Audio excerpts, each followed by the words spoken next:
here. That was removed by the TRS government. After that, actually what is happening in the field, nobody knows. Except then the powers are being, this type of powers are being removing from prohibited list has gone up to the collector's hand. That means the money has been, this route is being created.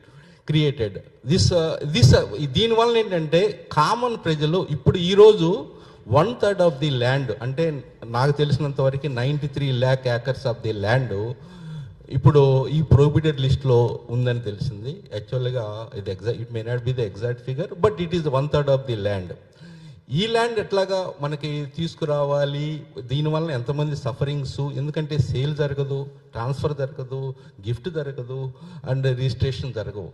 ఇది and దీని no సమన్వయం అనేది, registration department involved, revenue department is involved, వాళ్ళ మధ్య సమన్వయం ఉండదు. Registration ఆఫీస్కి వెళ్తే ఎంతోమంది సఫర్ అవుతున్నారు. అంత ఉన్న ప్రాబ్లమ్స్ లేకుండా ఇప్పుడు ప్రాబ్లమ్స్ కూడా క్రియేట్ అయినాయి. అంటే because the sudden 93 suddenly also people are, because no, even the automation technology has come, but the not much improved in terms of పారదర్శకత అనేది చాలా లోపించింది. దానివల్ల కామన్ ప్రజలు, కామన్ రైతులు చాలా నష్టపోతున్నారు, అవసరమైనప్పుడు అమ్ముకోలేకపోతున్నారు. అండ్ రేట్స్ దానివల్ల కూడా తక్కువ పడటం, అమ్ముకోవాలన్నప్పుడు ఎగ్జాక్ట్గా రూట్ ఉంది కానీ అది అందరికి రూట్ తెలియదు. ఏది ప్రాహిబిటెడ్ లిస్ట్ నుంచి తీయాలన్న రూట్ ఉంది, but it taking lot of time. అందువల్ల నేను అవసరం వచ్చినప్పుడు దొంగ రూట్లోనో ఇంకో రూట్లో కూడా స్టాండ్ బై రూట్స్ అయితే ఉండయి. But it is required some money in that one. There are some officials retired, some people are there, the routes are, I know the very well. Everybody knows also if you go dig it into this one. The system is to be revamped with the ruling government.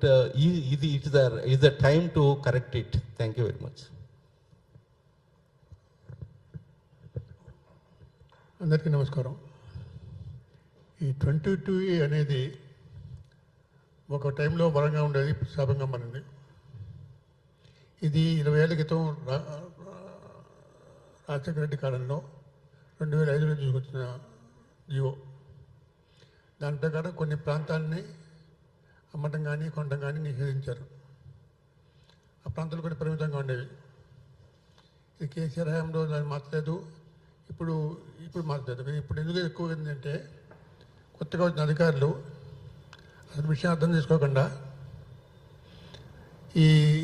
దీని పరిధిని పెంచారు. అంటే ఒక survey number ఉందనుకోండి, దాంట్లో 10 ఎకరాలు ఉందనుకోండి, దాంట్లో 6 ఎకరం ఈ 22Aలోకి వచ్చినా కూడా మొత్తం సర్వే నెంబర్ అంతా దాని కింద రాస్తున్నారు. దానివల్ల ఎక్కువ మంది దాని కిందకు వస్తున్నారు. అమ్మటానికి లేదు, కొనడానికి. అంటే ఒక 100 గజాలు కొన్న ఆశ్రమం కూడా కొనడానికి లేదు. దాన్ని మార్చాలంటే 6 ఉన్నతాధికారి దగ్గరికి వెళ్ళాలి. 6 ఉన్నతాధికారి సంతకం చేసేది కాదు. 6 ఉన్నతాధికారి ఎవరు? కలెక్టర్, డిప్యూటీ కలెక్టర్, ఆర్డీఓ, ఇట్లాంటి వాడు. మీ దగ్గర పోవడానికి సమయం సాధ్యం అవుతుందా? పోయినా కూడా వాళ్ళు వింటారా? 6 వింటే కానీ కాదు. కాబట్టి ఇది ఒక జటిల సమస్యగా మారింది. ఇది ఆంధ్రప్రదేశ్ రెండింటిలో ఉంది. ఆంధ్రప్రదేశ్లో తెలంగాణ ఉంది. ఆంధ్రప్రదేశ్ దీన్ని సాల్వ్ చేయడానికి కొంత ప్రయత్నం జరుగుతుంది. విన్నాను ఇక్కడ కొంత ప్రయత్నం జరుగుతుంది సాల్వ్ చేయడానికి. ఇక్కడ ఏదో పట్టించుకోవట్ల. ఇక్కడ దీని మంత్రిలో అది కలెక్టర్లో పట్టించుకుని కుదరదు. తహసీల్దార్ నాడు పట్టించుకోవాలి.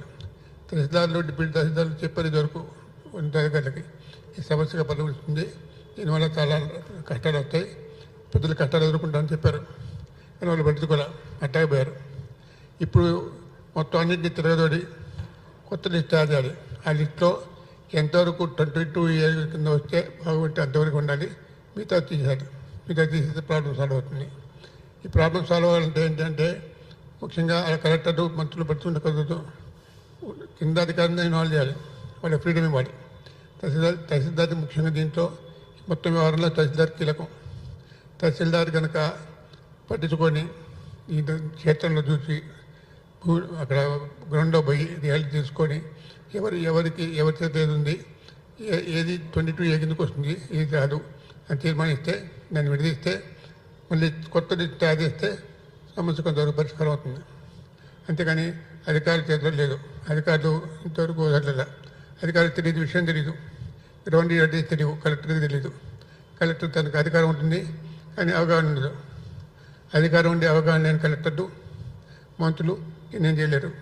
దీన్ని తహసీల్దార్కి అప్పచెప్పాలి, తహసీల్దార్ లెవెల్ ఆఫీసర్ చెప్పాలి, అందరూ ఇన్వాల్వ్ చేయాలి, అందరూ సూపర్వైజ్ చేయాలి, కలెక్టర్ సూపర్వైజ్ చేయాలి. అది జరుగుతుండలేదు. ఈ పని కొంతకాలం 1 month 2 months అని ఒక నిర్దేశమైన కాలపరిమితి పెట్టుకొని ఆ కాలపరిమితిలో దీన్ని పూర్తి చేసే ప్రయత్నం చేయాలి. చేస్తే కానీ సమస్య పరిష్కారం కాదు. లేకపోతే చాలామంది ఎంఆర్ఓ ఆఫీస్ చుట్టూ తిరుగుతున్నారు, హైకోర్టు చుట్టూ తిరుగుతున్నారు, సెక్రటరీ చుట్టూ తిరుగుతున్నారు. సెక్రటరీ చుట్టూ తిరిగినా కూడా ఒక అధికారిగా వెళ్ళడం కూడా సాధ్యం కాదు. సామాన్య మానవుడు తెలంగాణలో ఒక ఉన్నతాధికారిని కలవాలంటే సాధ్యం పని సాధ్యం కాదు. కాబట్టి ఈ లిస్ట్ని రివైజ్ చేసి సరళీకృతం చేసి దీంట్లో 22A లేని భాగాలు తీసేసి వాళ్ళకి విమోచన కల్పిస్తే చాలా వరకు విమోచన లభిస్తుంది. మిగతా పరిష్కారం ఎట్లా పరిష్కరించాలో ఆలోచించాలి. ధన్యవాదాలు.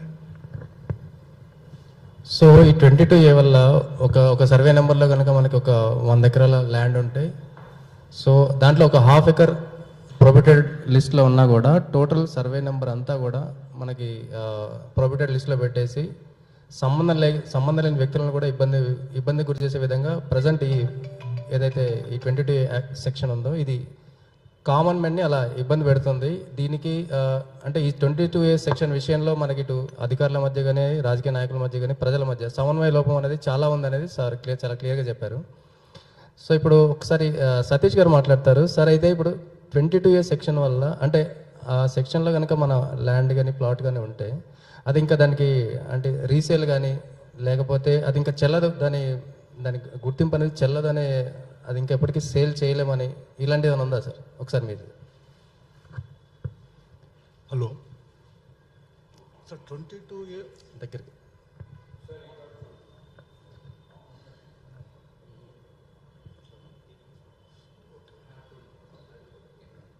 హలో 22A ముఖ్య ఉద్దేశం ఏంటంటే గవర్నమెంట్ ఆస్తులను, ప్రజా ఆస్తులను రక్షించడానికి పెట్టారు. అంటే ఇల్లీగల్ రిజిస్ట్రేషన్ కాకుండా గవర్నమెంట్ ఆస్తులని, ప్రజా సంబంధించిన ఆస్తులని ఒక్కర మార్గంలో రిజిస్ట్రేషన్ కాకుండా పెట్టిన యాక్టే 22A. 22A లాంటి ఆస్తులు ఉన్నాయి. Central and state government properties, దేవాదాయ శాఖ ఆస్తులు, వక్ఫ్ బోర్డు ప్రాపర్టీసు, భూదాన్ భూములు, అసైన్మెంట్ భూములు, సీలింగ్ మిగులు భూములు,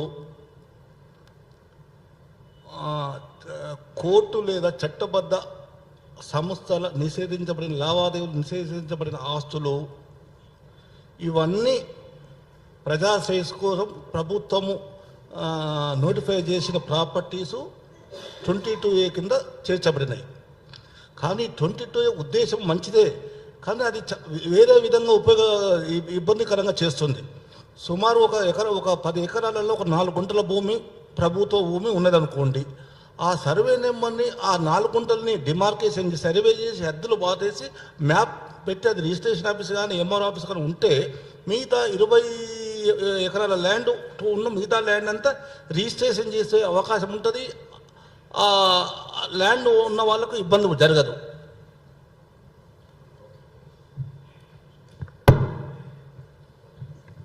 సార్ అయితే అశోక్ గారు ఒకసారి మీరు దీని గురించి మీ ఒపీనియన్ చెప్పండి sir. As a common man, what I would like to mention is that in the year 2021, this 22A actually was brought into prominence by the earlier previous government, and many lands were put under the 22A prohibitory register. Subsequently, in the coming 1-2 years, say 21 or 22 or even till extents of 23, common man, builders, real estate developers, వాళ్ళందరూ or larger land aggregate holders, వాళ్ళు వచ్చేసి whatever documents submit చేసి rigorousగా follow up చేసి they have got whoever is possible వాళ్ళ భూమిలో వాళ్ళు clear చేసుకున్నారు.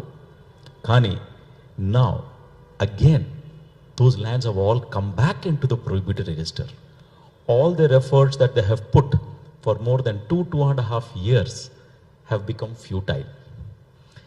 Not only have their lands been put again, many other lands which are not supposed to be coming in the proprietary registry have also been added into the register again. Now, there have been, I should explain to you by means of some examples. Now, there is a particular person, a builder or a developer. ఆయన ఏం చేశారంటే collector NOC తీసుకున్నారు, నాలా conversion చేసుకున్నారు, నాలా conversion చేసుకున్న తర్వాత land conversion చేసుకున్నారు from agriculture residential, HMDA GHMC permissions తీసుకున్నారు, అపార్ట్మెంట్స్ కట్టారు, వందల్లో అపార్ట్మెంట్స్ కట్టారు, వాళ్ళందరికీ బ్యాంక్ లోన్స్ వచ్చాయి. వచ్చిన తర్వాత ఆక్యుపేషన్లో they are there for more than 5-7 years, 10 years. ఇప్పుడు సడన్గా ఆ ల్యాండ్ పార్సల్ని తీసుకెళ్ళి 22Aలో పడేస్తే వాళ్ళ పరిస్థితి ఏంటి? Where is the builder is not going to be there in the picture at all. The builder is not going to be there in the picture at all. The builder is going to say, I have sold it, I have all the permissions and I have gone. There are friends of mine who are troubled by this. వాళ్ళ 15 euro, 12 euro, 11 years bank loan ఉంటుంది, అది 5-6 years అయిపోయింది. ఇప్పుడు వాళ్ళకి ఏం చేయాలా, వాళ్ళకి ఈ కలెక్టర్ ఆఫీసో ఎంఆర్ఓ ఆఫీసో అవగాహన లేదు. వాళ్ళకి ఎంఆర్ఓ అంటే ఏం చేస్తారో అంటే కూడా తెలియదు. Software employee will not know what is doing. ఆయన పాపం అయినా C++, జావా, పైథాన్ కొట్టేసి ఆయన హ్యాపీగా బిజీగా ఉంటాడు, కానీ he will not know what is all this. So this is a big problem that we have seen. So one is earlier cleared, now added again. Other people freshly added.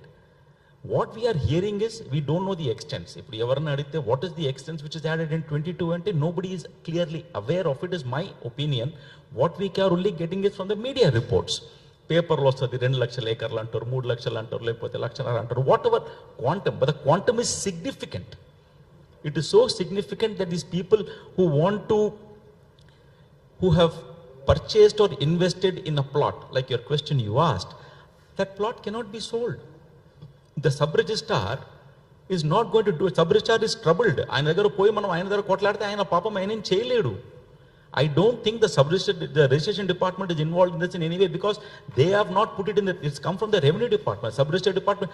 So అక్కడ పోయి ఆయన తోటి గొడవ పడితే it's not going to happen. Now the point is, the common man is not able to sell that property or mortgage that property for his sons or daughters' education, or for marriage, or for health related issues, medical related issues. Edanna kavalante kuda he is not able to do. The thing is, earlier you had your passbooks. Passbook vachin tarvata LRUP vachindi. That is your land records updation program. LRUP lo emaindi, paata passbook lani pakkana patti kotta passbooks icharu. Okay, kotta passbooks icharu. How many times should a pattedar go under scrutiny? How many times should someone go under scrutiny? The humble submission from a common man, from the citizen of our state, is that the government should be a little more proactive, address this issue on a war footing. There are thousands and thousands of applications which are getting registered in the collector offices and other offices. Urgent resolution తీసుకొని, immediate solutions, on the spot decisions తీసుకొని దీన్ని resolve చేస్తే it will bring a lot of relief immediately. Sir ఒక్క నిమిషం sir, Ashok garu, so ఇది అంటే ఇలా జరగడానికి డిఫరెంట్ రీజన్స్ ఏమైనా ఉన్నాయా, ప్రత్యేక కారణాలు ఏమైనా ఉన్నాయా? I'm unable to find a reason for this, and if you say pinpoint chesi idi దీనికి where is the germ for this or where is the seed for this ante, I'm not able to pinpoint a reason for this in particular. కానీ నాదేంటంటే arbitrarily కూడా I think people have got into trouble. అది అంటే I don't know, if only can imagine, మనం ఏమైనా ఒక జమానాలో mortgage చేసామా ఒక apartment ప్రాజెక్ట్లో, ఆ మార్ట్గేజ్ డాక్యుమెంట్ ఉండి రిలీజ్ ఓసీ వచ్చేసి రిలీజ్ అయిపోతుంది, కానీ అది పెట్టుకొని చేసేసారా, లేకపోతే ఏమైనా మాస్టర్ ప్లాన్ రోడ్ గిఫ్ట్ చేసి దాన్ని పెట్టుకొని గిఫ్ట్ చేశారు కదా అని చెప్పేసి మొత్తం సర్వే నెంబర్ వెళ్ళిపోయిందా, లేకపోతే ఒక పెద్ద సర్వేలో మీరు చెప్పినట్టు బిగ్ సర్వే నెంబర్లో small చంక్లో out of 50 acres 5 acres లో ఒక కోర్ట్ కేసు ఉందంటే మొత్తం 50 acres బ్లాక్ అయిపోవడం. These could be more of the issues which are been done in not in a very scientific manner. They should be done, it should get corrected, it should get corrected immediately, because common man should not be, he is already under pressure, he is already under tension, he is a middle income person or he is a farmer, he should not be under pressure. He should అంటే common man ఈ టైంలో only ఇప్పుడు కోర్టుల చుట్టూ, collector office చుట్టూ, లేకపోతే ఈ SRO office చుట్టూ తిరగడమేనా, అతనికి ప్రత్యేక రైట్స్ ఏమైనా ఉంటాయా సార్ దీని మీద ఫైట్ చేయడానికి? See, first of all, you have to explore the possibilities of the options, the windows which are open right now. So you have to make your applications, you have to apply on the portal, you have to do that process out. Adi eppudu maniki exhaust aitene, then only the other options will open out. So first you have to follow the process. Direct ga elli koda he will say, did you try or not? So you have to finish that process and then come here. Or any legal remedy that you will take. So exhaust these process and then go. There is my thinking. My other panel members might have another point of view. I would like to, sir Venkateswarlu garu. So ఇక్కడ sir చెప్పినట్టు, అశోక్ గారు చెప్పినట్టు, this is just over నైట్గా pop up అయిన ఒక issue. So sir చెప్పినట్టు previously people have solved it, but again ఇప్పుడు కొత్తగా మళ్ళీ ప్రొహిబిషన్ లిస్ట్ వచ్చింది. So basically if you try to understand, ఇక్కడ it's not just the common man, it's there are many developers, builders, lands కొన్న owners. I mean these people are also in to trouble. ఎందుకంటే when you by a land, the first approach is towards your SRO office. మీరు SRO డిపార్ట్మెంట్కి వెళ్తారు, అంటే కొంచెం దగ్గర పెట్టుకోండి, registration చేస్తారు, మీ డాక్యుమెంట్ని మీరు రిజిస్టర్ చేస్తారు, అంటే you're buying the land. Next is applying for permissions. Applying for పర్మిషన్స్కి వెళ్ళినప్పుడు మీరు you approach either HMDA or you go to the GHMC, municipality, whatever the land, wherever the land comes under. దాని ముందు మనం నాలా conversion చేస్తున్నాం ల్యాండ్కి. ఆ నాలా కన్వర్షన్లో కూడా there is not even a single line of phrase which says that this is under prohibition or 22 or whatever it is. దాని తర్వాత పర్మిషన్స్ వస్తున్నాయి. Then what? The developer or the builder is going for funding. Banks are giving loans, పర్చేసర్కి ఇస్తున్నారు, for the project also they are funding. అక్కడ కూడా there is no trace of 22. And now all of a sudden on a fourth night, 22A and cheppesi, everything, every land that they find, coming under this scrutiny is being scrutinized. So where is the real issue? Is it the real issue? Is this only for the common man? Idi oka rakanga common man ne kadu, the builder, and in return again it is also hitting the economy of the city now. Already din mundu Hydra ani chala destruction jarigindi. Now this is the second phase where we are actually destroying the city. Hyderabad has reached a place where we always call that it is in a pilot mode. Ante Hyderabad is developing in a way that it is in a pilot mode. Then why are we facing this? Yeah, madam. Thank you. Sir మాట్లాడండి sir. యాక్చువల్గా అండి ఇప్పుడు ఏంటంటే ఇక్కడ sir కూడా చెప్పినట్టు, సతీష్ గారు కూడా చెప్పిన ఏంటంటే, ఇప్పుడు అవుట్ ఆఫ్ 100 acres కానీ 20 acres కానీ ఉన్నప్పుడు అందుట్లో పర్టికులర్ సర్వే నెంబర్లో సబ్ సర్వే నెంబర్లో ఏదో 1 acre, 2 acre, 3 acres అట్లా ఉన్నప్పుడు గవర్నమెంట్ ల్యాండ్ వాటిని సెగ్రిగేషన్ చేయకుండా టోటల్గా ప్రొహిబిషన్ ల్యాండ్లో పెడతాం అనేది ఆ మిగతా నిజంగా రైట్ఫుల్ పట్టాదారు సంపాదించిన ఆస్తులు అండ్ ఆ ప్రాపర్టీస్ని కూడా జప్తు చేయటం అనమాట.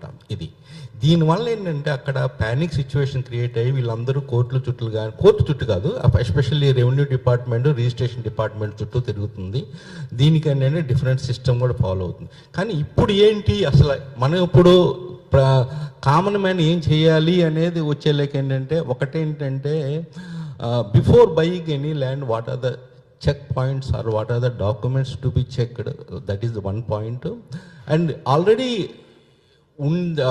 ప్రొహిబిటెడ్ లిస్ట్లో మీరు ఆల్రెడీ ఇది ప్రైవేట్ ల్యాండ్దు పట్టాదారు పాస్బుక్ ఉంది అయినా కానీ ప్రొహిబిటెడ్ లిస్ట్లో పెట్టారు అంటే ఇప్పుడు మీరేం చేయాలి అనేది చాలా చాలా important for the interest of the audience. I like to say few points on this one. చెప్పండి, ఇందులో ప్రైవేట్ ల్యాండ్ ఎట్లా తీయాలి అని it is a cumbersome time as media says and other says. Within 45 days, the minister says it's not at all possible. I am telling it's not at all possible. Field లెవెల్లో మీరు యాక్చువల్గా వచ్చి చూడండి, ఈరోజు చాలా ల్యాండ్స్, చాలా villages FMB లేదు, టిప్పనీ లేదు, లేదా ఏదో ఉద్యోగ మ్యాప్ లేదు గవర్నమెంట్కి. నేను చెప్తున్నాను కదా, కేశంపేటలో ఒక చింతకుంటపల్లి అని ఉంది, అటువంటి చాలా ఉన్నాయి. Just one example I'm telling. There is no map, but government lands are there. It is easy for the revenue department to keep all the lands in the prohibited list instead of 4-5 acres of the government to identify it. ఇందులో ఏంటంటే ముఖ్యంగా మనం common man తెలుసుకోవాల్సింది ఇప్పుడున్న solution ఏంటి particular చూసుకోవాల్సింది ఉంటే exact reason for the ప్రొహిబిషన్కి లిస్ట్లో పెడతానికి కారణం తెలుసుకోవాలి. అందుట్లో మన భూభారతికి వెళ్ళి సైట్లో మనం చూసుకుంటే ల్యాండ్ డీటెయిల్స్ కానీ అందుట్లో చాలా వరకు మన ల్యాండ్ పొజిషన్ ఏంటి అనేది మనకు చాలా వరకు తెలుస్తుంది. పాయింట్ వైజ్ నేను చెప్తున్నాను. నెంబర్ 2 పాయింట్ ఏంటంటే దీనికి పెట్టబోయే ముందు భూభారతిలో కూడా we need to have certain documents up to 12 documents నాకు తెలిసినంత వరకు. యాక్చువల్గా సేల్ డీడ్ కానీ కరెంట్ భూభారతి ఆర్ఓఆర్ పట్టాదారు పాస్బుక్, అంటే ఆర్ఓఆర్ అంటే రికార్డ్ ఆఫ్ రైట్స్ అనమాట. యాక్చువల్లీగా old ROR 1B RSR settlement and old పహాని and mutation proceedings given by the MRO. And survey number, survey records also. At the time of purchasing, you must have the survey number, survey records, and present survey FMB also required. And 22A లో ఏ prohibition entry ఎక్కడ వచ్చింది అది కూడా ఆ copy కూడా మనం attach చేసుకొని any order you received notified ఉంటే అది కూడా చూసుకొని ఈసీ కూడా చూసుకొని ఎన్ని డాక్యుమెంట్స్ మనము భూభారతిలో లోడ్ చేస్తే దాంట్లో భూభారతిలో ఏంటంటే గ్రీవెన్సెస్ రిలేటింగ్ టు అయితే ఇప్పుడు ప్రజెంట్ ఈ 22A సెక్షన్లో మనకి హైదరాబాద్ చుట్టుపక్కల ఎన్ని అపార్ట్మెంట్స్ ఎఫెక్ట్ అయి ఉన్నాయి అండ్ ఎన్ని ఎకరాల ల్యాండ్స్ ఎఫెక్ట్ అయి ఉంది సార్? నాకు అపార్ట్మెంట్స్ తెలియదండి, but approximately I came to know 1/3 of the lands 93 lakh acres of the land somehow it is in the prohibited list. But that's why no, it is debate, no problem, sir. But the thing comes, exact figure I also don't know. I also, it is acquired the lands only. Media reports only. I told the same thing. Maybe that's why that's not important. Amount instead of that one, but how many people are suffering is the more important. Rightful people అవసరానికి వాళ్ళ ప్రాపర్టీస్ని అమ్ముకోలేక, transfer చేయలేక, gift చేయలేక, registration చేసుకోలేకున్న పరిస్థితులు వాళ్ళు ఎట్లా అంటే ఏదైనా ఇటువంటి ప్రాబ్లమ్స్ ఉంది అంటే ఆటోమేటిక్గా రేట్స్ కూడా తగ్గుతాయండి. వాటికి చూడండి, ఉన్న రేట్స్ కన్నా తక్కువ రేట్కి అమ్మి మేము సాల్వ్ చేసుకునేమో అనే ఈరోజు స్థితి ఉంది. అంటే ఉన్న రేటు 1 crore ఉంటే మాకు 50 lakhs ఇచ్చేయండి, మేము సాల్వ్ చేసుకుని మేమే చేసుకున్నాను అంటే ఒక సిస్టమ్, అంటే ఎవరికి తెలియకుండా రూట్ కూడా ఉంది. But that is money involved అని అంటే నేను ఎందుకు చెప్తున్నానంటే కామన్ పర్సన్ సఫర్ అయ్యే పరిస్థితి ఈరోజు వచ్చింది. Is it not the duty of the government to solve it? ఎన్ని సంవత్సరాలు అయిందండి ఇప్పుడు గవర్నమెంట్ ఫామ్ అయ్యి 3 years ఆల్మోస్ట్ అవ్వస్తుంది. ఇప్పుడు కూడా ధరణి ప్రాబ్లం ఉంది, ప్రీవియస్ గవర్నమెంట్ ప్రాబ్లం సాల్వ్ చేశారు. వీళ్ళు చేసింది ఏంటండి? ఓకే, వాళ్ళ తప్పును ఎంచటం చాలా తేలికండి. బట్ ఇందుట్లో కూడా ఏంటంటే ఈరోజు కూడా ఫాస్ట్గా మీరు చెయ్యాలి అనుకుంటే ముఖ్యంగా సర్వే డిపార్ట్మెంట్ స్ట్రాంగ్ చేసి నంబర్ ఆఫ్ పీపుల్ సర్వేయర్స్ని తీసుకొచ్చేసి ప్రతి విలేజ్కి కూడా గవర్నమెంట్ ల్యాండ్స్ ఐడెంటిఫై చేసి మార్కింగ్ చేస్తే ప్రతి విలేజ్కి కూడా FMB మ్యాప్స్ ఉండేట్టుగా చూస్తేనే ఈ ప్రాబ్లం సాల్వ్ అవుద్ది. లేకపోతే ఇట్లానే కంటిన్యూ అయ్యిద్ది. డెఫినెట్గా గ్యారెంటీగా నేను చెప్తున్నాను అది. Without that one, it's not at all possible, because again the system will continue, it will repeat. It is repeated. TRS government, previous government లో 2-3 సార్లు జరిగింది. వితిన్ 1 night లో TRS గవర్నమెంట్లో చాలా ల్యాండ్స్ ఒకటే టైం పోయింది. ఏదన్నా అడిగిన తర్వాత అరే some system problem, computer problem అని మళ్ళీ దాన్ని రెక్టిఫై చేశారు. అంటే సిస్టమ్ అనేది మనకు తగ్గట్టుగా మన డబ్బులు క్రియేషన్ మనీకి రూట్ అనేది ఏర్పరచడం అనేది ఇంపార్టెంట్. సిస్టమ్ స్ట్రాంగ్ చేయాల్సిన బాధ్యత ఇక్కడ ఉందన్నమాట. అంటే ఇట్లానే ఇప్పుడు మనము coordination between the revenue department and ruling party కానీ ఇంకోటి రిజిస్ట్రేషన్ డిపార్ట్మెంట్ కూడా చాలా ఇంపార్టెంట్. దీన్ని వెరీ హైయెస్ట్ ప్రియారిటీగా తీసుకొని ఈ ప్రాబ్లమ్ సాల్వ్ చేయాల్సి వస్తుంది. Almost I think August 13th, 2025లో 3-member committee they appointed to make the grievances to remove this prohibited properties from prohibited list if it is genuine causes. The root the grievances they given, but implementation only is here problem.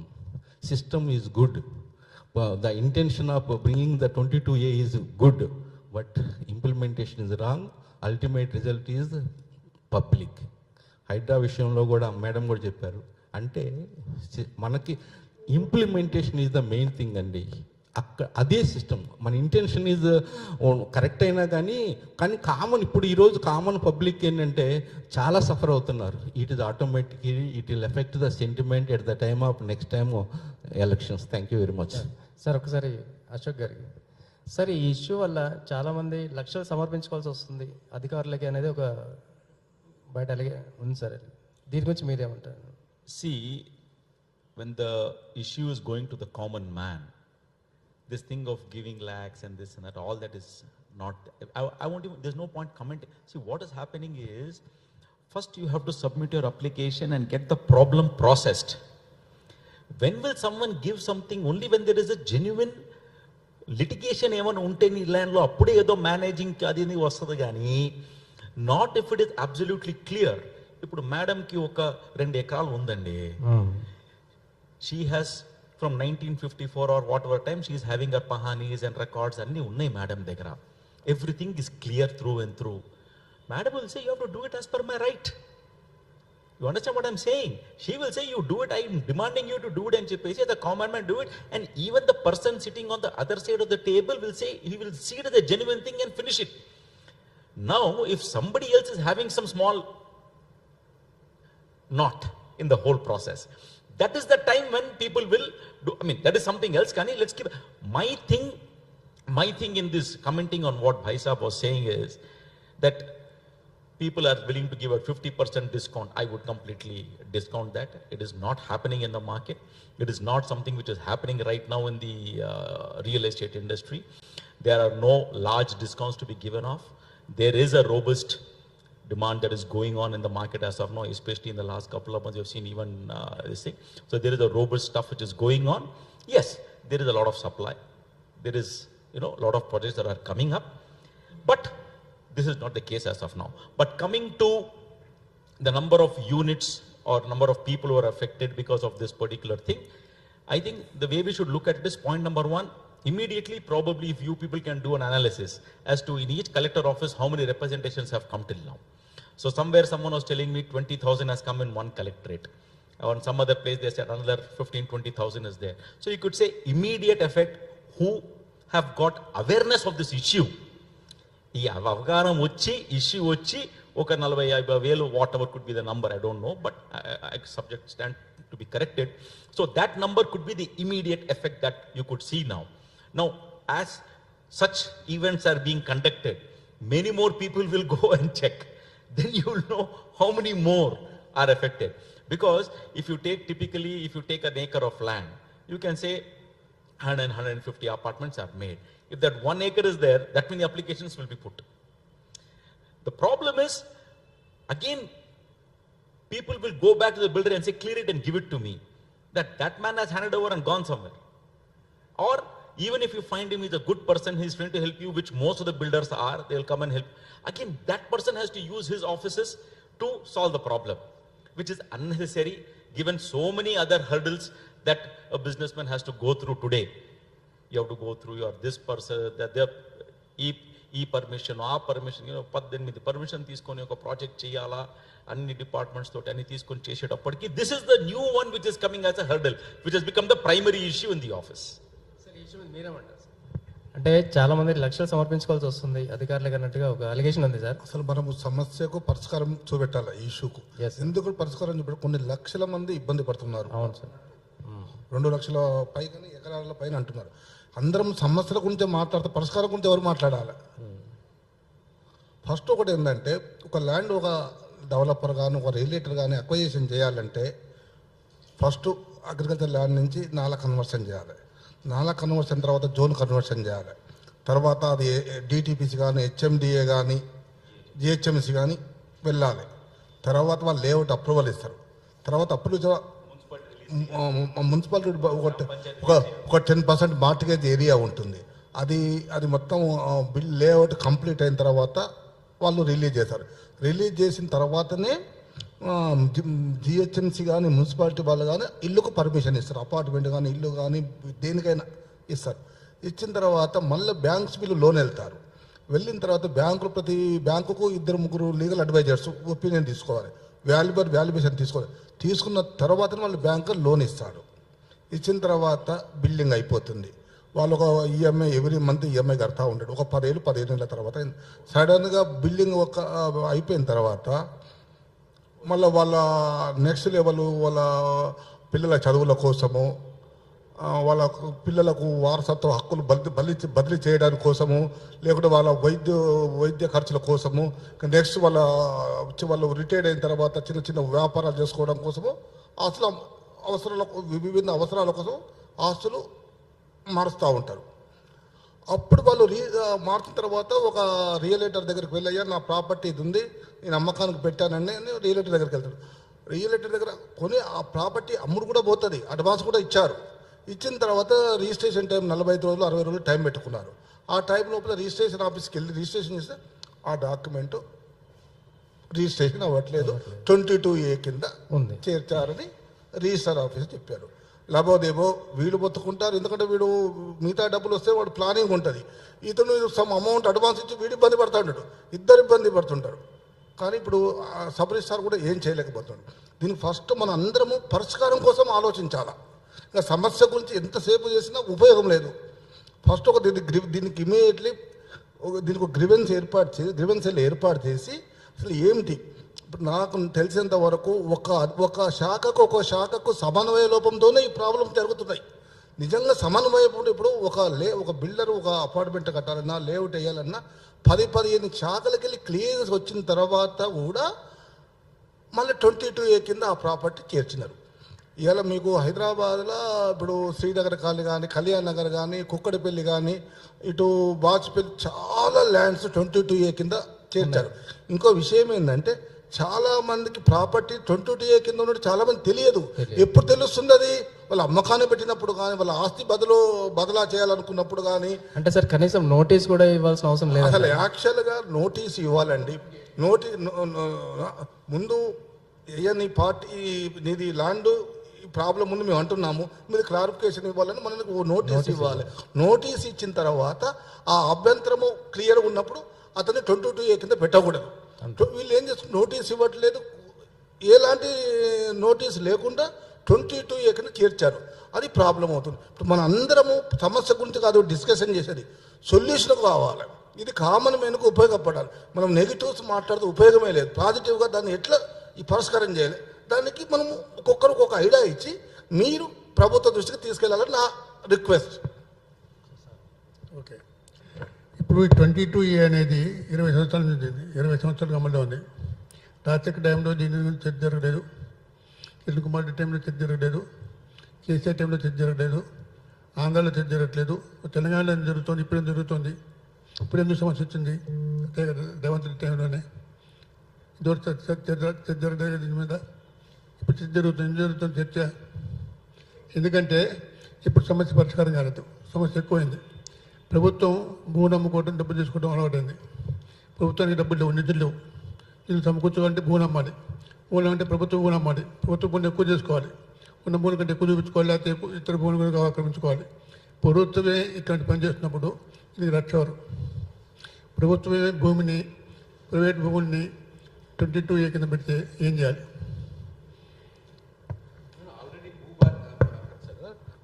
Already భూభారతిలో there is one grievance relating to inclusion in the prohibited list అనేది already clause ఉంది. But దాన్ని action తీసుకోవటం అనేది జరగట్లేదు. ఇంకోటి ఏంటంటే ఒకసారి నేను కూడా చూశాను, అంటే నా సమ్ ల్యాండ్ కూడా ఉంది, ప్రొహిబిటెడ్ లిస్ట్లో మనది ఉందా లేదా అనుకుంటే ఆ ప్రొహిబిటెడ్ లిస్టే missed, it is updating. Now also I think it's not available. అంటే మన ప్రాపర్టీ ప్రొహిబిటెడ్ లిస్ట్లో ఉందా లేదా అని తెలుసుకుంటాం కూడా, అంటే it is intentionally removed.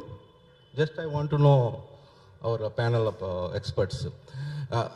That is also one of the important. As for the solution is only one solution is that government has to take a proactive action of the surveys. Actually, survey is the only main thing which can solve many problems related to this one, to identify what are the prohibited lands which they want to protect from the normal public. That is the important. Okay. So actually sir చెప్పినట్టు there is no grievance. అసలు అది భూభారతి నుంచి మొత్తానికే తీసేశారు. From last few I think almost like more than a month now you don't find that. When you open that it says under construction. Under construction, that's what the page says. So here ఏమవుతుందంటే, even I have few clients who had been gone for registration. అది ఏమవుతుందంటే, when they go to the SRO, the sub-register says that the property is coming under prohibition list, so మీది land register అవ్వదు. So when the customer asks, the end user asks him, sir, దీనికి ఏంటి పరిష్కారం అంటే, he's asking every person who goes to him to go and meet the collector. And when they go to the collector also, even he doesn't know what is the remedy for this. తను ఏం చేస్తున్నారంటే, application రాసివ్వండి, we will look into it. And the applications are getting piled up, but there is no remedy. So where does this remedy lie? That is what I think we have to, yeah, sir. Thinking aloud and a solution probably, I don't know, ipude maatladepude naku can be debated on that. So I think historically our government will be knowing what land it owns. It could be government land, or it could be Bhudan, or it could be freedom fighters, it could be anything. I think those extents and the survey number, they will know. ఈ ఫలానా విలేజ్లో ఈ survey నెంబర్లో government land 10 ఎకరాలు ఉంది అని చెప్పేసి they know. ఇప్పుడు ఆ సర్వే నెంబర్ 10 ఎకరాలు గవర్నమెంట్ ల్యాండ్ ఉంటే probably it could be 100 acre survey number. Government can do one thing and immediately, probably just give by numbers to those government numbers. దానికి ఏ by జెడ్ఓ by exo ఏదో ఇచ్చేసి, just say anything by X belongs to the government. Bifurcate that and say this is only 22A, balance in the survey number is free. But ఇప్పుడు by numbers కూడా ఇస్తారు కదా sir. They have to do it అంటున్నాను. Yes. What I'm saying is, అది చేస్తే గనక ఇప్పుడు for example survey number 120 is say a 50 acre land parcel, దాంట్లో 2 acres is government land. Just say 120 by X, 2 acres is government land. So only that extent will get into 22A. The balance could be 120 by 1, 2, 3, 4, 5. ఎందుకంటే X అని ఎప్పుడు చూడలేదు కాబట్టి X అని suggest చేస్తున్నాను. ఇది చేస్తే గనక immediately only those lands will be in government, and then they can do a comprehensive study and saying that who all have done the illegal part. దాంట్లో ఏమైనా పంపించి మనుషులు పంపించి, is there any illegal activity in that by X survey number చూసుకొని, then they can take an action instead of penalizing everybody in one stroke. This Sir, suggestion can be debated. Yeah తీసుకోండి. In this one, actually, I want to tell, actually, the practically it is happened, mine is this collector letter, I given one letter, one MRO letter, RDO letter, this is taken 4 years. Telling is here and the sitting and is different, and actually what is the practically it is happening is different. And subsector you are telling now, survey number you this one, that will not work out. It will work out only when you go to the field. 2 acres of the government land is there, means surveyor has to, district surveyor or mandal surveyor has to go and identify, demarcate that land only, then leave it other things. That is only solution. I told earlier also, first proactive action has to be there, number of employees of the service has to be increased, and that identification of the government lands, demarcation with the GPS system identified, nobody will touch the government lands, and you are protecting public property. When you are protecting a public property, other things is slow process. That means automatically removed from the prohibited list. So that is the thing. Earlier, initial also I told the thing, this is the only solution which the government has to take a proactive action. Then 45 days, as the minister telling them, that will not work out, I'm telling. Thank you very much. The problem created by Telangana government, the problem has to be solved by the Telangana government. The government cannot solve by depending on collectors. Collectors don't know anything. They don't know anything about it. The things are known only to Tahsildars. The lower level officials have to involve themselves. The collectors and others should see that they are involving themselves. They are solving the problem. The first way is to establish a fresh list. The list that is down there includes a lot of private lands. So private lands are separated from government lands. As long as government lands were there was no problem. As long as Rajagiri were there was no problem. As long as others were there was no problem. The problem has come only when the government is seeking to own private lands and sell them. That's the problem. So the problem has to be solved by the government itself. Common man whose property affected cannot approach the officials.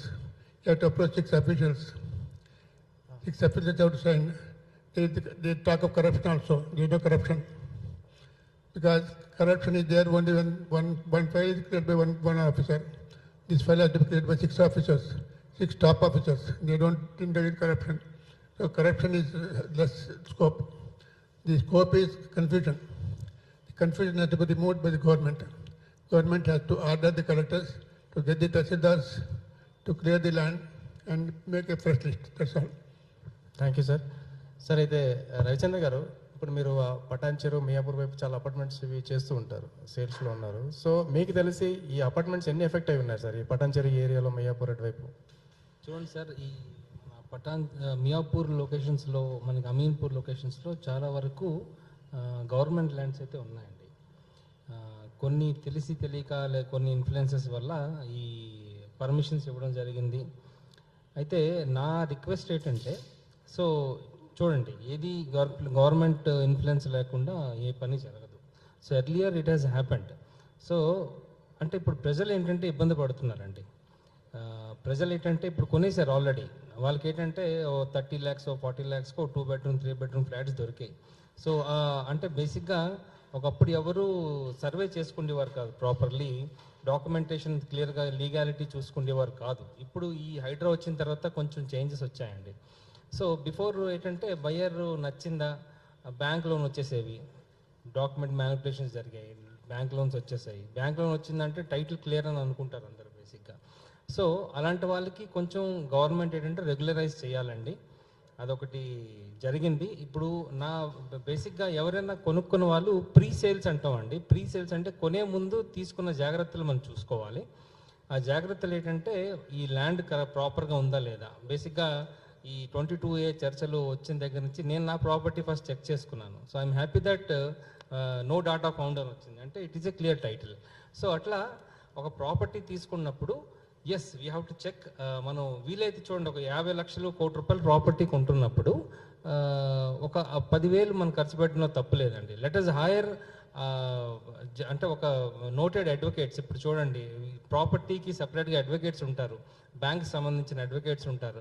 So వాళ్ళని approach అయ్యి మీ ప్రాపర్టీని తెలుసుకోండి. అయితే పోతే 10,000 పోతుంది, కానీ మీ property అయితే సేఫ్గా ఉంటుందండి. So yes, Miyapur, Ameenpur locations, ఇలాంటి లొకేషన్స్లో చాలా మిస్సేల్స్ జరిగాయండి.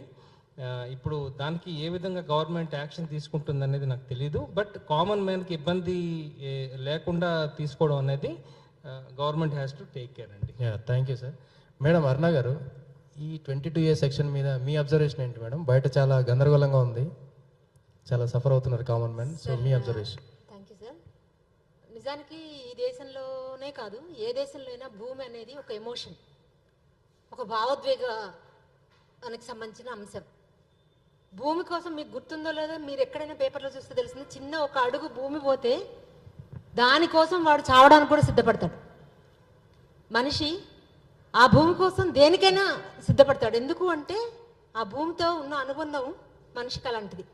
ఆ అనుబంధాన్ని లెక్క చేయకుండా వాళ్ళ భూమి నుంచి వాళ్ళనే దూరం చేసే పరిస్థితి అంటే ఈ దేశంలో మట్టికి మనిషికి ఉన్న సంబంధాన్ని అర్థం చేసుకోకపోవడమే. అట్లాగే ఇది కేవలం మనం ఒక బిల్డర్స్నో లేకపోతే ఒక కార్పొరేట్స్నో వీళ్ళందరినీ దృష్టిలో పెట్టుకొని చూడటమే కాదు, ఒక సాధారణమైన మనిషి, ఒక సామాన్యుడు తన భూమి మీద తనకు హక్కు లేని పరిస్థితి వస్తే అది ఎంతకాలం, ఎప్పటి వరకు, ఏంటి అనేది ఒక ఇది లేకుండా మొత్తం తన గురించి తను ఎంతో రక్తం దారబోసి కూర్చుకున్నటువంటి ఆ భూమి తనదే కానీ తనకు సంబంధం లేనిది, తనకు సంబంధించింది కాని పరిస్థితి వస్తే ఆ మనిషి ఏమైపోతాడు? ఆ మనిషి ఇంకా మనమంతా వీళ్ళందరూ ఇప్పుడు సార్ చెప్పినట్టు, మూర్తి గారు చెప్పినట్టు, ఒక 6 ఉన్నతాధికారులను, కలెక్టర్నో లేకపోతే డిప్యూటీ కలెక్టర్నో లేకపోతే ఉన్నతాధికారులను, సెక్రటరీస్నో వాళ్ళని కలిసి అంతటి స్థితి ఒక సామాన్యుడికి ఈ రోజుల్లో ఉందా?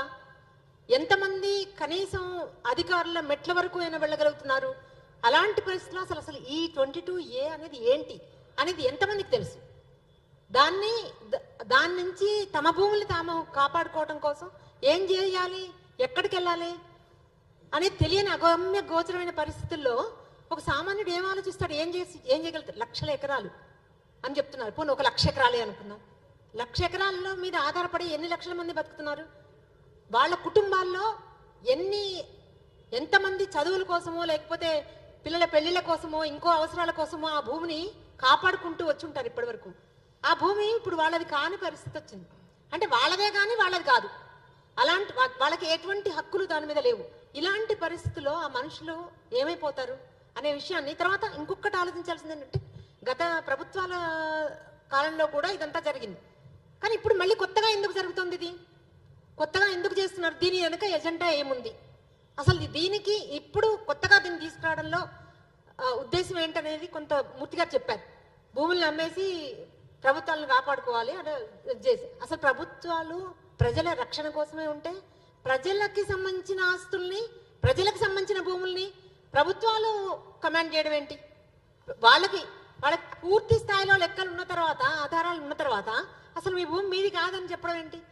అసలు దీన్ని అంటే ఇది ఒక మంచి లక్ష్యం కోసం ఏర్పాటు చేసినటువంటి చట్టం అయినప్పటికీ ఇప్పుడు ప్రజలకి ఇంత అవస్థలు పెడుతూ ప్రజల భూముల నుంచి దూరం చేసే పరిస్థితి వచ్చిందంటే, ఇక ఇంతకన్నా ఈరోజు మేము చెప్పదలుచుకుంది ఏంటంటే, త్రీ టీవీ తరఫున అలాగే సకలం తరఫున నేను చెప్పదలుచుకుంది ఏంటంటే, ఇది కేవలం బిల్డర్స్కో లేకపోతే పెద్ద పెద్ద వాళ్ళకి సంబంధించిన విషయం మాత్రమే కాదు.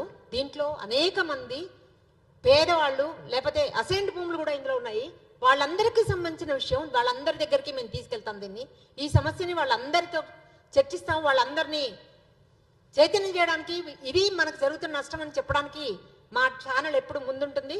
దానికోసం మేము పూర్తిగా ప్రజల పక్షాన్ని నిలబడటానికి, ప్రజలకు జరుగుతున్న అవస్థల్ని, ప్రజలకు జరుగుతున్న ఇబ్బందుల్ని ప్రపంచం దృష్టికి తీసుకురావడానికి, ఈ దేశం దృష్టికి, ఈ సమాజం దృష్టికి, ప్రభుత్వం దృష్టికి తీసుకెళ్ళడానికి ఖచ్చితంగా మేము ముందుంటామని చెప్పి చెప్తున్నాం. Thank you madam, thank you. Sir, అయితే మట్టికి మనిషికి ఉన్న సంబంధం విడదీయరాంది. సో దీంట్లో చాలా ఎమోషన్ ఉంటుంది. టోటల్ వాళ్ళ లైఫే ఇన్వాల్వ్ అయి ఉంటుంది మట్టిలో, అంటే వాళ్ళకున్న ప్రాపర్టీ, ఆస్తిలో. సార్, దీని గురించి ఫైనల్గా మీరు ఒక మాట ఏం చెప్తారు సార్? సొల్యూషన్ ఎలా ఉంటే బాగుంటుందని మీరు అనుకుంటున్నారు? సొల్యూషన్ ఈ లిస్టుని తీసుకోవాలి. లిస్టులో ప్రభుత్వ భూములు ఉన్నాయి, ప్రైవేట్ భూములు ఉన్నాయి చూడాలి. అంటే ఫీల్డ్కి వెళ్ళి గ్రౌండ్ తెలుసుకొని వర్క్ చేయాలి. ఫ్రెష్ లిస్ట్ తయారు చేయాలి. ఫ్రెష్ లిస్ట్లో ప్రభుత్వ భూములు మాత్రమే ఉండాలి, లేకపోతే భూములు మాత్రమే ఉండాలి, లేకపోతే బినామీ భూములు మాత్రం ఉండాలి, మన పేదలకు ఇచ్చిన భూములు మాత్రం ఉండాలి. అట్లాంటి భూములు ఏవైతే ఇదివరకు ఉన్నాయో, రాజశేఖర హయాంలో ఏమైనా ఉన్నాయో, కేసీఆర్ టైంలో ఏమైనా ఉంటాయో అవే ఉండాలి. కానీ లేనిపోని చుట్టుపక్కల భూములను కలిపి ఒకటే సర్వే నెంబర్ చేసి, సర్వే నెంబర్ మొత్తం నిషేధం కిందకు వస్తుంది. 27 ఏ కింద వస్తుందంటే చాలా అన్యాయం. సర్వే నెంబర్లో చాలామంది ఉంటారు. చాలామంది ఇప్పుడు కోర్టు చుట్టూ తిరుగుతున్నారు, రెవెన్యూ ఆఫీస్ చుట్టూ తిరుగుతున్నారు. వాళ్ళకి బట్ల ఈ తెలంగాణ ఉంది సమస్య, ఆంధ్ర సమస్య పరిష్కరించుకుంటున్నారు.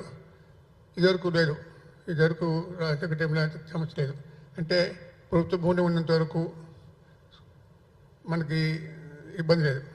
ప్రభుత్వ భూమి లేకుండా ప్రైవేట్ భూమి వచ్చినప్పుడే ఇబ్బంది వచ్చింది. ప్రైవేట్ భూమి వచ్చినప్పుడు అపార్ట్మెంట్ కట్టుకున్నారు. అపార్ట్మెంట్ కూడా అమ్మాలంటే కష్టం, కొనాలంటే కష్టం. అందుకని ఆ సమస్య పరిష్కరించాలంటే ఫ్రెష్ లిస్ట్ తయారు చేయాలి, ఇమ్యూనిటీ తయారు చేయాలి, ఫ్రెష్ లిస్ట్ తయారు చేయాలి. ఆ లిస్టులో ప్రభుత్వ భూమి మాత్రమే ఉండాలి, ఇలా కూడా ఉండకూడదు. ప్రైవేట్ భూములు అందరికీ విముక్తి కలిగించాలి. అదొకటే పరిష్కారం. Thank you sir. సార్, ఫైనల్గా మీరు సొల్యూషన్ వైపు ఆలోచిస్తే ఏం చెప్తారు సార్ 22A సెక్షన్ గురించి? 22A సెక్షన్ గురించి నేను ఒకటే చెప్తున్నానండి. ఇప్పుడు గవర్నమెంట్ ల్యాండ్స్ ఏదైతే ఉన్నాయో మనం అంటున్నాం 5 categories of lands, either government lands, assign lands కానీ, వర్క్ భూములు కానీ, సర్ప్లస్ ల్యాండ్స్, సీలింగ్ ల్యాండ్స్ కానీ, మిగతా పబ్లిక్ పర్పస్ వాళ్ళు చేసే ల్యాండ్స్ కానీ వాళ్ళు ఐడెంటిఫై చేసేసి, because comparative to public land ఎంత ఉందో గవర్నమెంట్ ల్యాండ్ తక్కువ ఉంటుంది కాబట్టి అది ఐడెంటిఫై చేసి డిమార్క్ చేస్తే చాలా వరకు సాల్వ్ అవుతుంది. ఇంకోటి పబ్లిక్ ఇంట్రెస్ట్గా నేను ఒక 2 minutes, ఇప్పుడు ఆల్రెడీ జరుగుతుంది. మనం ఇప్పుడు ఎవరన్నా కానీ కొనుక్కునేటప్పుడు ఏ డాక్యుమెంట్ చెక్ చేస్తే అనేది మనం ఎందుకంటే ఎంతో కష్టపడి సంపాదించిన డబ్బులు, ముఖ్యంగా మధ్యతరగతి వాళ్ళు మనం పెట్టుబడి పెట్టేటప్పుడు చాలా జాగ్రత్తగా తీసుకోవాలి. ఆ జాగ్రత్తల లిస్టులో మనము ప్రాపర్టీస్ కొనేటప్పుడు అనేది ఒక 2 minutes నేను చెప్తున్నాను. ఇప్పుడు కరెంట్ టైటిల్ డీడ్ అనేది డెఫినెట్గా చెక్ చేయాలండి మీరు ఏ ప్రాపర్టీ తీసుకోపోయినా కానీ. ఇంకోటి ఏంటంటే జెరాక్స్ కాపీ కన్నా ఒరిజినల్ ఉంటే ఇంకా మంచిది. ఎందుకంటే ఒరిజినల్ లేదనుకుంటే ఆటోమేటిక్గా సమ్టైమ్స్ లోన్కి అప్లై చేసి ఉండొచ్చు, మిగతాది వేరే పర్పస్కి యూజ్ చేస్తూ ఉండొచ్చు అనమాట. ఇంకోటి ఏంటంటే లింక్ డాక్యుమెంట్స్ క్లియారిటీగా చెక్ చేసుకోవాలా. అట్లానే ఆర్ఓఆర్ అనమాట, ఆర్ఓఆర్ కూడా చెక్ చేసుకోవాలన్నమాట. ఆర్ఓఆర్ అంటే యాక్చువల్లీ రికార్డ్ ఆఫ్ రైట్స్ అనమాట. దాంట్లో కూడా ఇది డిజిటలైజ్డ్ ల్యాబ్ ఉంది, ఆల్మోస్ట్ ఆన్లైన్ మనకు దొరుకుతుంది. ప్రతి దాంట్లో కూడా పట్టాదారు పాస్బుక్ కూడా చెక్ చేసుకోవాలా. అట్లనే ఓల్డ్ సిస్టంలో కానీ ఆర్ఎస్ఆర్ రిజిస్టర్ అని ఉండేదన్నమాట అంతకుముందు. అంటే రీసెటిల్మెంట్ రిజిస్టర్ అనేది ఫిజికల్గా ఉండేది. అది కూడా అది only when some problem is there స్క్రూటినీకి పనికి వస్తుంది, సేతువార్లో కూడా అనమాట. ఇంకోటి ఏంటంటే ఎప్పుడైనా కానీ మన ప్రాపర్టీ ఉన్నప్పుడు ఎఫ్ఎంబి, ఎస్పెషల్ అగ్రికల్చర్ ల్యాండ్ సంబంధించిన ఎఫ్ఎంబి ఇవన్నీ టిప్పని కూడా మనం చూసుకోవాలా. 22A ప్రొహిబిటెడ్ స్టేటస్ కూడా మనం చూసుకోవచ్చు. ఇప్పుడు ల్యాండ్ డీటెయిల్స్ చూసుకుంటే ఆటోమేటిక్గా అందరికీ తెలుస్తుంది భూభారతిలో. ఇంకోటి ఎన్కంపరెన్స్ సర్టిఫికేట్ కూడా మనం చూసుకుంటే చాలా వరకు విషయాలు తెలుస్తుంది, అందులో లోన్ ఉందా, ఇంకేదైనా ప్రాబ్లమ్స్ ఉందా. అప్రూవ్డ్ లేఅవుట్ బిల్డింగ్ ప్లాన్ కూడా చెక్ చేసుకోవాలా, రేరా డీటెయిల్స్ అండ్ ముఖ్యంగా ఏంటంటే 3 వెరిఫికేషన్ చాలా ఇంపార్టెంట్.